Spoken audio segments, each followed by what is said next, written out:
Jesus said to his disciples, "Stay awake, for you do not know on which day our Lord will come."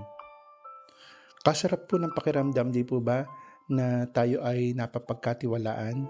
Yung tapat tayo sa lahat ng bagay na hindi na tayo kailangang bantayan pa.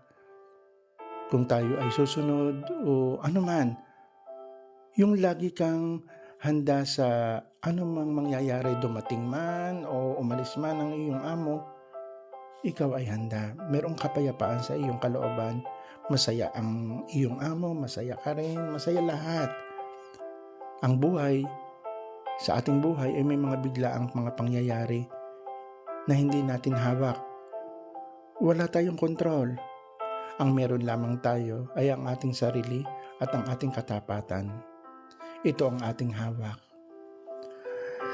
Marami ang naghahanda sa pagtanda.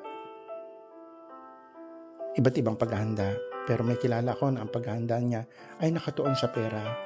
Kawawa lang daw sila kapag tumanda ng walang pera. Ang priority ay pera.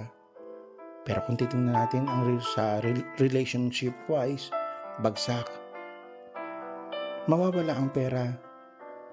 Tukso ang pera sa ating buhay.